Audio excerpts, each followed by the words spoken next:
I used to be a banker. I spent 17 years in the banking industry. I left banking. I worked for government. I worked with Nigeria Security and Printing Company. And did ABA. I was in charge of the northern operations. I also run business. I have interest in hospitality and I have interest in real estate as well. Having been exposed to leadership in my banking career, I go most of the business schools in the world, from Harvard to Oxford. As you do all of these things, you get to a point where you realize that life is not about you. There is always a higher calling. That desire for higher calling drove me into politics. For you to become an Ozo, you start from Nze. Your village, your quarter, before you put nature's ichi. But the village can recognize that you're doing very well. You have tarred road, you've brought development. They will call you Onyeagba Katanisi as a cabinet member, and it's an honor. The truth of the matter is that Buhari came in with a reputation of someone that has become a former military head of state and had the capacity to stop corruption. He did very well in foreign policy. The handling of the economy was not as good as it should have been. I went to Buhari's house. That time was during Hurricane Katrina, and he said, that God blessed Nigeria because we don't have natural disasters in our country. The only natural disaster we have in Nigeria are elites, because they are the ones that steal money. They travel abroad. They know how everything works. Now, when you tell someone in the village that someone has stolen $1 billion naira, they can't relate with it because they have never had that kind of money in their accounts. Genibu City Boy movement to start with.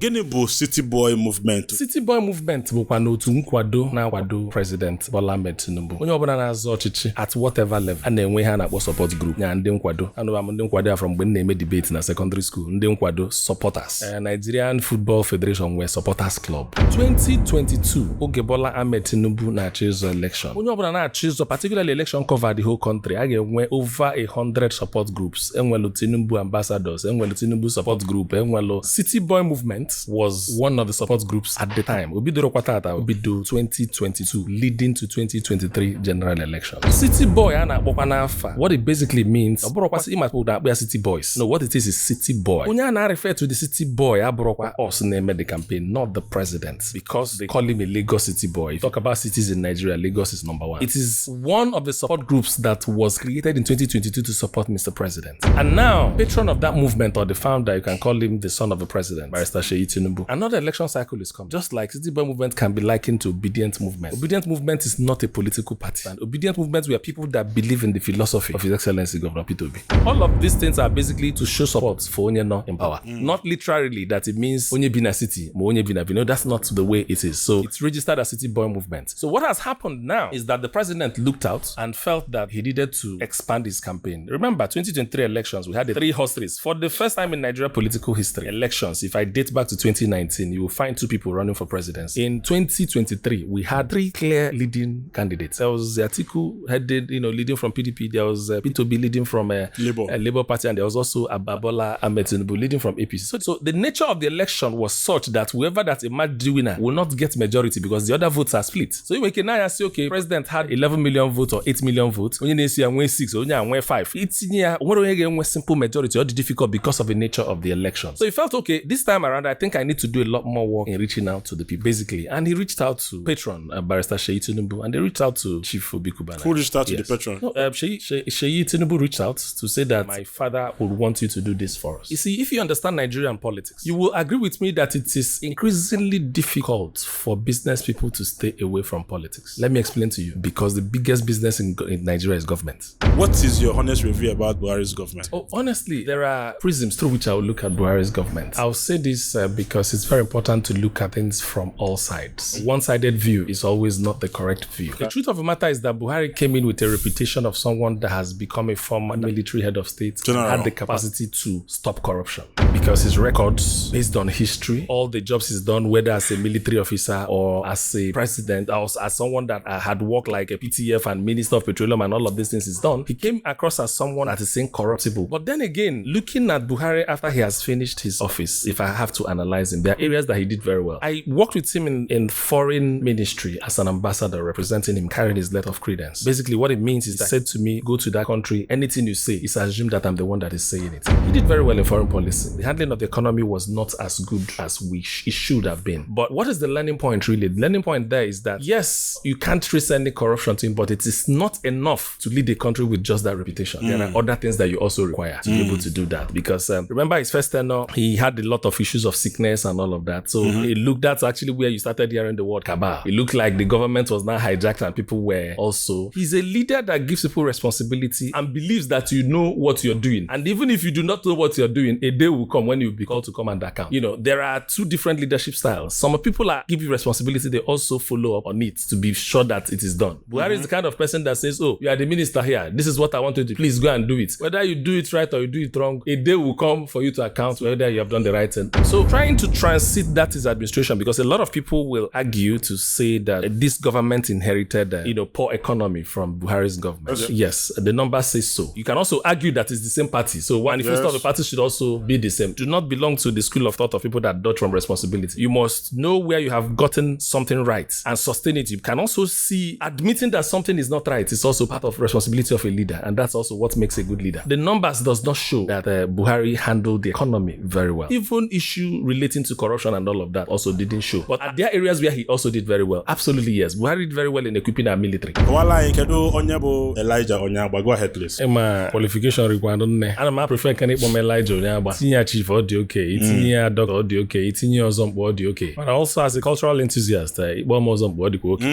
So if I'm I used to be a banker. I left banking, I worked for government. I worked with Nigeria Security and Printing Company, and did ABA. I was in charge of the northern operations. So I left it. I also run business. I have interest in hospitality and I have interest in real estate as well. Done that, and they're all by the side. And I picked interest in politics because having been exposed to leadership in my banking career, I spent 17 years in the banking industry. I retired from banking at the age of 36 or 37. After spending that long in the banking industry, I go most of the business schools in the world. Ivy League, actually, from Harvard to Oxford to Wharton to London School of Economics to everywhere. I've been everywhere, around and about. So you will find out that as you do all of these things, you get to a point where you realize that life is not about you. It's not just about your family. And I can feed myself and live in a good house and ensure that my family, everyone is fine. But there is always a higher calling. That desire for higher calling drove me into politics, because you need to be in the space where experiences you've acquired over the years can find expression. And not just that,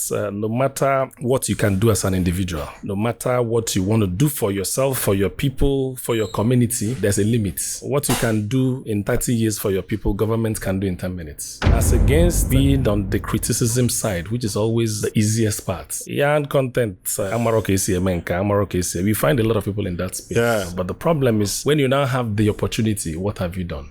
You actually tell people, what have you done in your family? What have you done for Umunage? Ubugo youth chairman, what did you do when you were given that responsibility? Ubugo na church, go choir. What did you do with that opportunity that was given to you? So leadership is like every layer. If I've done that for my family, what have I been able to do for my community? So that's leadership responsibility. As against being on the sidelines and becoming a social critic of how government is not working, of how leaders at all spheres are not getting it right. I think I have a better way of doing this. Supposed enough, what haven't I seen? I've seen the theory, I've also practiced it. I come from a very poor background, so I understand the reason why I need to live my life in such a way that people can look up to. My late father is a pastor, my late mother was a primary school teacher. So growing up from that background to also get to the heights where you have a presidential commission of representing the entire country.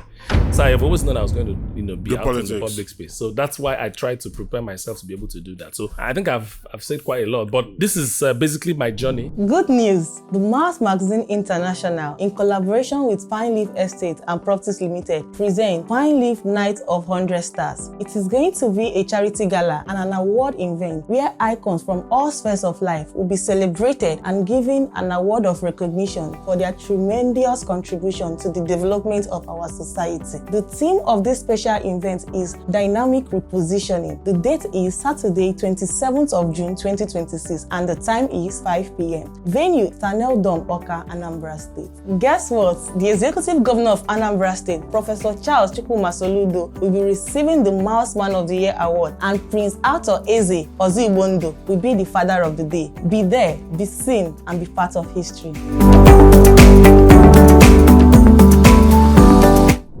that culminated in, me becoming what I am today. All of these experiences, when you put them together, you will see that when I sit down and speak to someone in the corporate world, we can speak the same language. When I sit down and talk to an entrepreneur, I understand that if you're setting up a business, even in your capital, you require a buffer, just in case things don't always work out. Go as you plan. I'm an economist by training. So in economics, we use this maxim we call ceteris paribus. Basically, what it means is all things being equal. That's the foundation of all business proposals. But in reality, all things are never equal. While you're preparing for the proposal you've been given, also prepare for the eventuality, because eventuality is a constant in life. Yes. So that's also what made me to also go to, how do you deal with civil servants really? So what I hear when I work as a civil servant is, this is not possible. We don't do that here. It is not possible and all of that. So even the little time I spent there, some of the things that they say was not possible, I also made them to be possible within that very little time. So the thing is that transformation is possible, but you start from yourself first. Start within the space that you're occupying. All these things we are talking about is not possible in Nigeria. I said, but that's the point. You must build a culture of excellence. Forget about the bigger picture. Start from the small. Start from yourself. Make your office an excellent place. Forget about the next person. I think, when everybody begins to think, do the way you're doing, a collective, excellent people in every other place makes a collective society. So, Kebamoge, where did you grow up? So how did you communicate to who you are today? Kebiga primary school, secondary school, university, Kehego. I went to primary school in Enugu Agida. So I was actually living in boarding house in my primary school. 4, 5, 6, I was in boarding house. Christ Foundation Primary School in Nobi. It's an environment where my mom was teaching. So it's easier to fit into that environment. I had a teacher that picked interest in me as a little boy. His name is Dr. Chijoke Nwaji. I think he's now a lecturer at University of Lagos. So he saw me as a child. I remember, I think we were fighting in the class in my JSS 1. So he took us to the staff room. And then in the staff room, they said, what is the problem? What is the problem? Elijah Bijukwu. I said, no, we don't want vernacular here. Speak English. So you know what it is, going to a village school and all. So I was the only person that could express myself in English. But so the man picked interest in me as a little boy. So one day he called me to his house and said, if I write something for you, can you cram it? I said, oh yeah, I can. He now said, okay. So he will write some things for me, 5, 6, 10 pages. I'll cram them and recite them as a little boy. In my JSS 1, I was leading the school's debating competition. So most of secondary schools around in Jikoka, whether it's comprehensive, NASA, St. Mary's. So I went on debating competition as a chief speaker in JSS 1 representing my school. And typically people don't know. So every debate topic, he will write it for me. I will cram it and recite it as though these were my ideas. So he will also tell me what are the, usually you have a first speaker, second speaker, third speaker, and then you come back to now respond to what these other people have said. So I did that. I was pretty much. So in my JSS 3, the man left. I think he had the youth service. He worked there for 1 year. He went to my dad and told my dad that he does not think that anybody can take care of me in this school. That he needs to find me a new school. My dad had to take me to St. Michael's Model Secondary School, Nimo, what they call St. Mike Nimo. There's one of his relatives that is from also a village close by to Nimo, in Urokwe village, Carforce compound. So that's where I did my 4, 5, 6 before I went to University of Nigeria and Nsukka. My jam was English, Maths, Physics, and Chemistry. I wanted to become an electrical and electronics engineer. So I wrote my jam. I think I had 236 or 238. I don't remember. But eventually they said that the cutoff was like 250 or thereabouts. So my dad said, what am I going to do? Am I going to write jam again? And eventually he said, oh, someone said that they can give me admission in economics. Maybe after 1 year, I can go and change it back to engineering. So I accepted the challenge. I wasn't even attending classes. I was just going after 1 year with the hope of going back to study engineering. And after my first year, I took my change of course form. Filled it. I took it to my academic advisor, Professor Agoden. The man looked at my results. He looked at me. He looked at my results. He brought the entire class results. The man said, you want to go to engineering? I said, yes. He said, do you know you're one of our best students in this class? I said, I'm not aware. I don't know. I just want to study engineering. He said, okay, do you know that when you will be in your third year in engineering, your mates here will be graduating? The thing hits me in my brain like, mom, like third year graduation, I took my form. I said, okay, that's how I studied economics.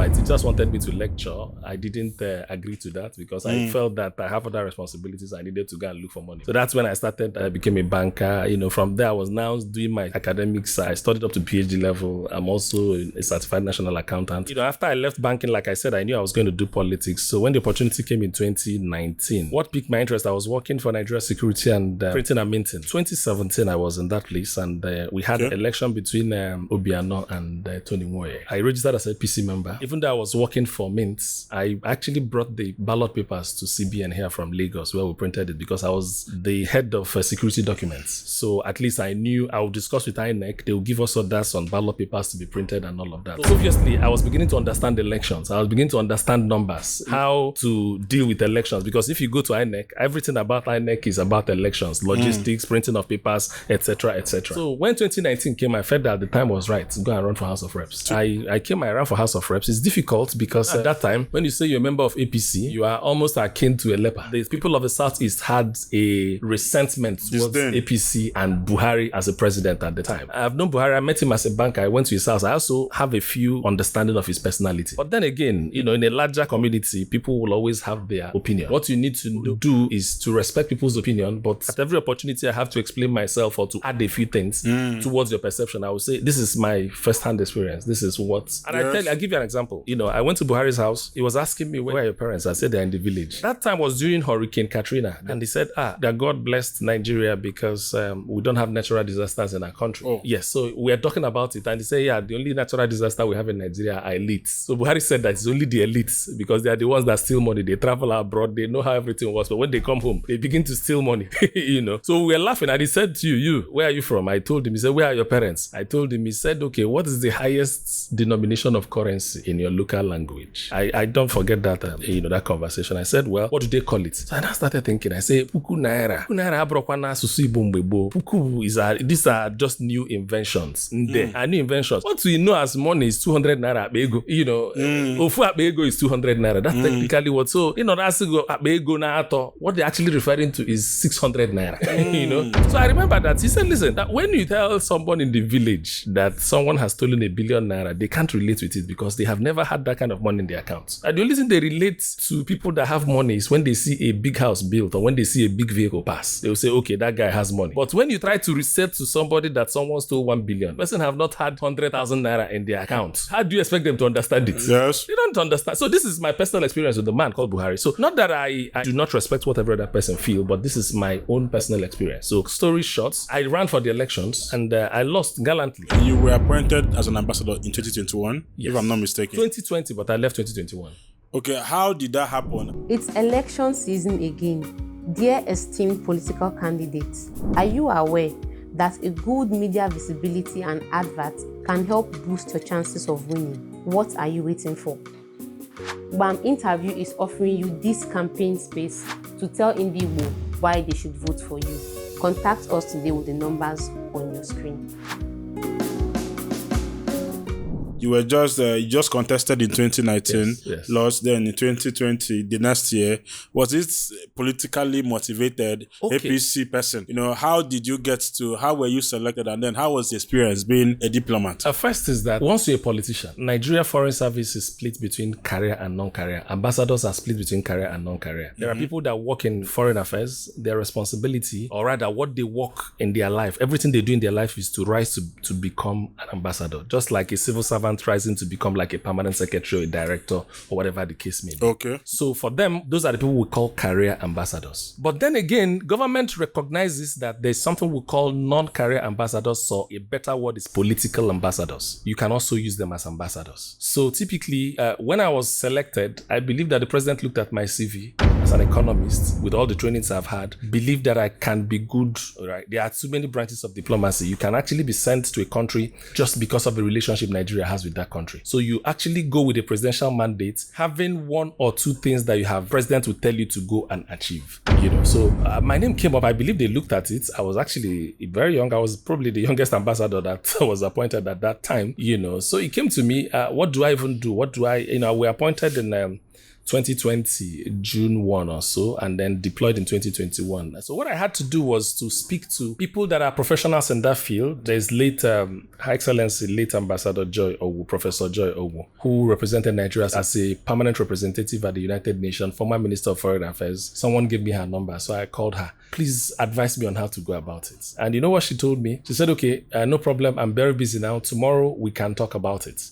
But I'll call you at 12 o'clock in the afternoon. She was in the US at the time. So 10 minutes to 12, she called me and said, Prof, it's not yet time. I'm working. I said, no, that's one thing you learn in diplomacy. Go there, meet the director there, tell him I sent you. He will give you all sorts of books and all of. So I spent a lot of time reading about diplomacy before I was already a proper diplomat before I went on that posting. So that's why the work wasn't a lot easier. And of course, because I was young, if you add energy to what you already know, you can do a lot. I did quite a lot to represent. I'm sure not quite a lot of people knew about Burundi as a country, small country, a very poor country in East Africa before I went there. But it became very popular in Nigeria. Every Ministry of Foreign Affairs while I served as an ambassador there, because there's so much we did. We signed the agreement between Nigeria and the country, a political consultation, agreement on education cooperation, that we can exchange lecturers. I took the management of Nnamdi Azikiwe University there to go and leverage on the education agreement that was signed there. I took some people from University of Uyo to go and leverage on that agreement that has been signed there. Exchange of research, grant, and all of this. On the bedrock of that, there's a Nigerian-owned university called Olivia University that is presently today in Burundi, in Bujumbura, established while I was there. I drew that investment to that place.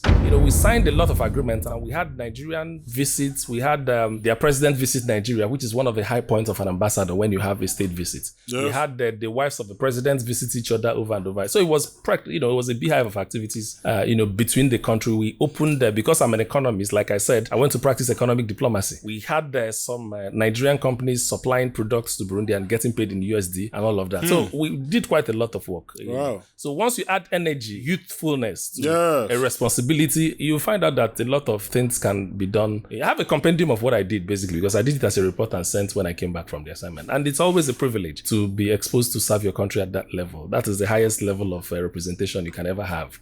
People. So right now, whether I'm doing anything or not, you will still address me as His Excellency. You don't really address me as His Excellency. Are you sacked or you just resigned? What happened? No, you don't get sacked. Typically, what happens is that once there's an election, a new president comes in. The president, every ambassador serves at the mercy. You serve at the pleasure of the president. Of your guy. Because it's the president that you're representing. Yes. So I served with the letter of credence that was given to me by President Muhammadu Buhari in a country with the mandate of a president that has left office. Yeah. So technically, that's how it works. So you recall and then you repost. That's what happened. Why weren't you on the ballot box 2023? What happened? No, I was actually serving as an ambassador at the time. 2023? Yes, 2023. I thought you said you left 2022. No, I left 2021. We were usually the term of an ambassador is 3 years. So I left 2021. So it's 21, 22, 23. So we served barely 3 years. But the president, which is normal in a political setting, and the Electoral Act requires that for you to be an ambassador or for any political position you want to run for, if you're an appointee of government, you must resign from that position.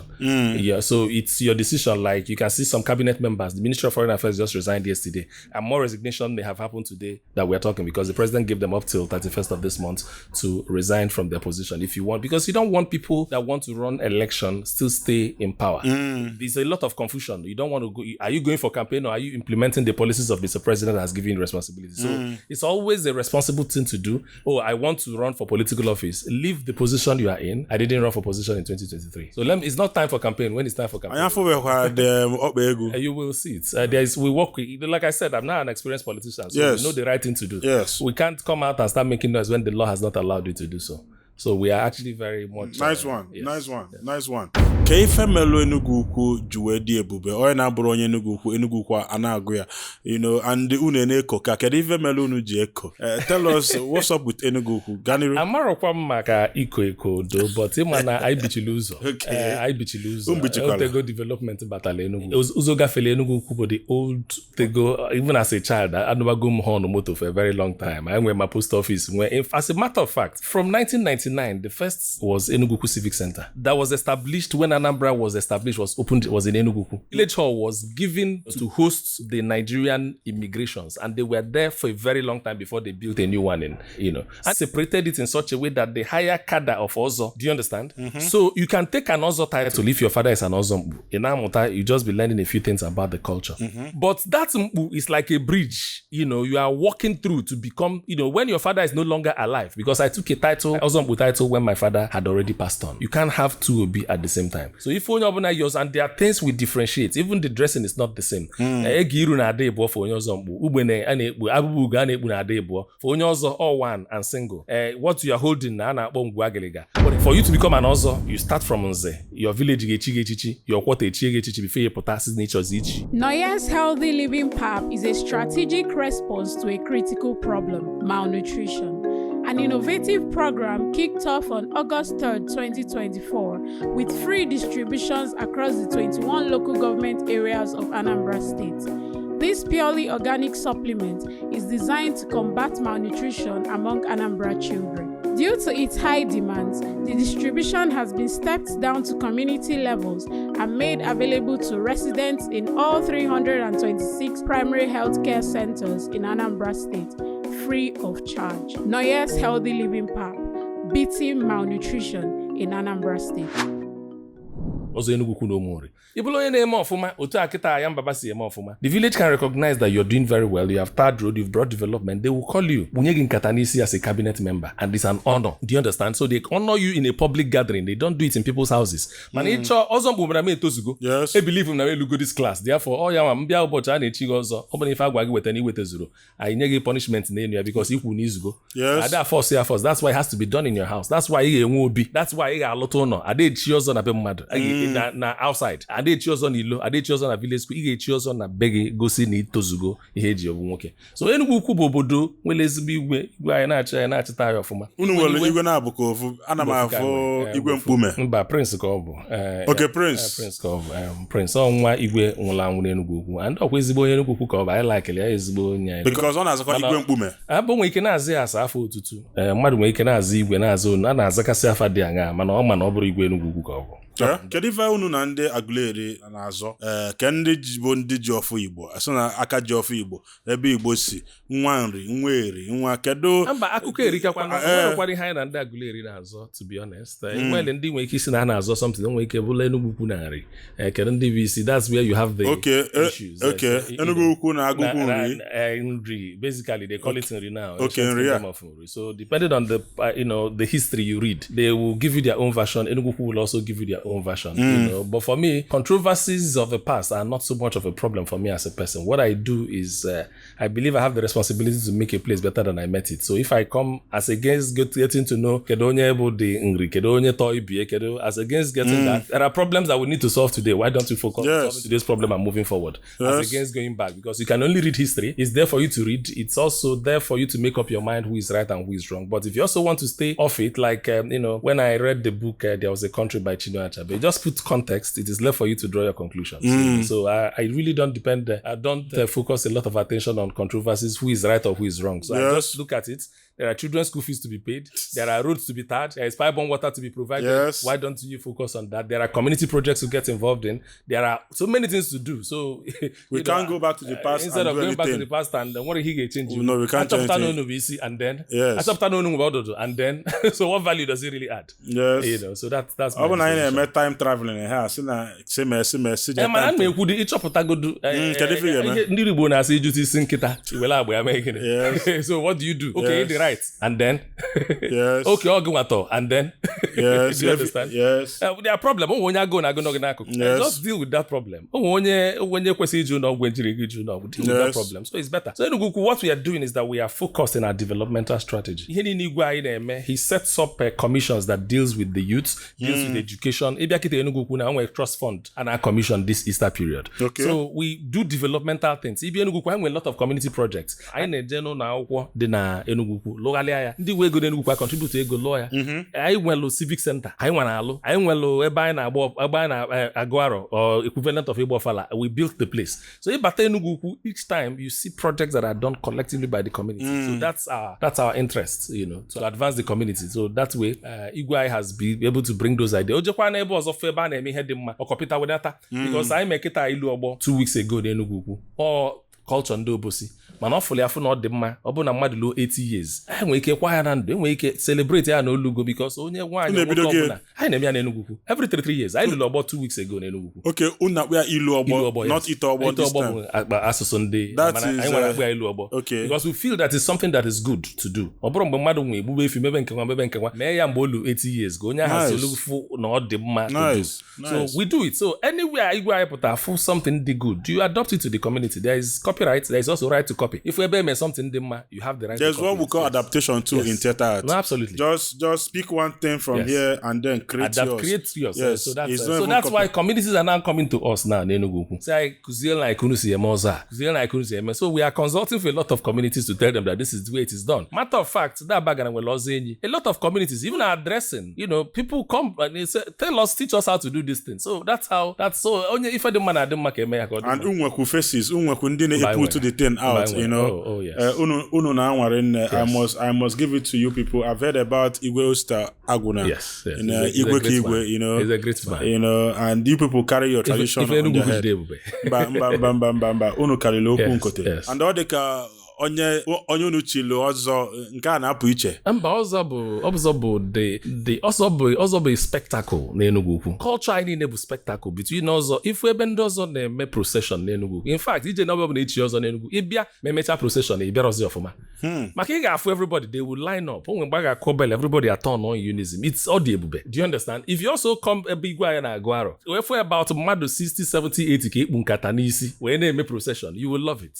You will love it. So that's why we do it as part of our pride. We do it, my culture, my pride. Onye ọbụla na iche ka ekede ife village unu nwelu. Ọ bụgodu na ọ dịra adị chọọ ndị na-eme nke dị mma, mụlụ from there. Try to improve something about your culture. That's what we have to sell to the world because there's a lot of money in it. I've traveled far and wide. People, I was in China mid last year.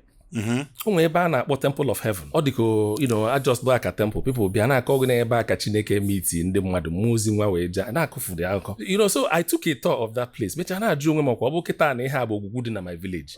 Asị na ofu onye ọcha sị na ihe a bụ alụsị si ekpezina ma ọsi emena. But if you go to quite a lot of places, go to India, for example. The Taj Mahal is one of the 7 wonders of the world. If you get there, I've been there. I took a tour of the place. I call it love story. Sekwa nke. People go there and they make a lot of money. So for you to visit the Taj, you pay equivalent of about $150 per person. That is close to over 200,000 naira to visit the Taj Mahal. The same thing in the Temple of Heaven. People pay to go and visit. So if you package your culture so well that it becomes a spectacle, you sell it. You can sell it. It becomes content. You are young content. You can also have a culture content and you can sell it and you make a lot of money, particularly in this digital age. So that's what I think that we need to do. A lot of money is involved in that space. So if you get to your community, try and find something that you can sell. Your culture, it's nice. This is what you're talking about in Enugu. I will invite you to next Ozage in Enugu on Easter Monday. You become our special guest of honor. I appreciate you come that. And cover it, and if you need to bring it out here, bring it. It's beautiful. It's beautiful to watch. You people are very intentional. Yes. I see you. I see Ozombu Ezudo Uchenwora. I see Ugezu Ugezu. Yes. You people are intentional about putting it out in the media. Absolutely. You want to go unkalaka. Nice one. Good news. From anywhere you are in the world, you can now be our guest on BAM. As long as you have an internet connection and a mobile device, you can now be interviewed from our studio anywhere in the world. Contact the numbers on your screen to book a session with us.